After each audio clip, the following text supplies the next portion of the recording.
एक आपल्याकडं ज्या पद्धतीने नीलक्रांती नावाची योजना मत्स्य विभागाची होती, त्याच्यानंतर सुद्धा बऱ्याचशा योजना आहेत, परंतु मत्स्य विभागाचं काम एका विशिष्ट क्षेत्राच्या पलीकडे आमच्याकडे गेलं नाही. राधानगरी तालुका असेल, भुदरगड तालुका असेल, आजरा तालुका असेल, चंदगड तालुका असेल, गडिंग्लज तालुका असेल,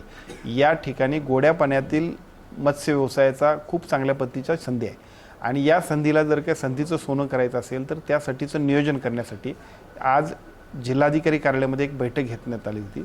या बैठकीमध्ये डिलॉईट कंपनी जी आहे की ज्यांचं राज्यभर आणि देशभरामध्ये सुद्धा खूप चांगल्या पद्धतीचं नाव आहे, त्या कंपनीनं आज प्रेझेंटेशन केलं आणि साधारणतः पहिल्या टप्प्यात राधानगरी तालुक्यामध्ये 1000 ते 1500 लोकांना रोजगार मिळेल अशा पद्धतीची मत्स्यशेती करण्यामध्ये त्यांनी खूप चांगल्या पद्धतीनं प्रेझेंटेशन केलं. या प्रेझेंटेशनबरोबर आमच्या जिल्हा मत्स्य व्यवसाय अधिकारी आणि जिल्हाधिकारी कार्यालयाच्या वतीनं याच्यावरती योग्य ते मॉनिटरिंग करून जिल्ह्यामध्ये मत्स्यशेतीचं प्रमाण वाढवणं आणि शेतकऱ्यांच्या आणि सर्वसामान्य नागरिकांना अर्थकारणामध्ये गती देणं यासाठीची महत्त्वपूर्ण अशा पद्धतीची बैठक पार पडली.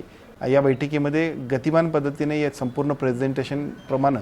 प्रोजेक्ट सादर करणं आणि प्रोजेक्ट सादर झाल्यानंतर त्याच्यावरती ॲक्शन टेकन रिपोर्टसुद्धा फास्ट घेण्यासाठी सर्व यंत्रणांना आपण सूचना दिलेत आणि त्याचा फायदा निश्चितपणानं कोल्हापूर हे कृषी क्षेत्रात पुढं आहे, कोल्हापूर हे दुग्ध व्यवसायात पुढं आहे, तसंच मत्स्यशेतीमध्ये सुद्धा कोल्हापूर पुढे जाईल अशा पद्धतीचा आजच्या बैठकीचा एक उद्देश सफल होईल अशा पद्धतीचा आमचा प्रयत्न आहे.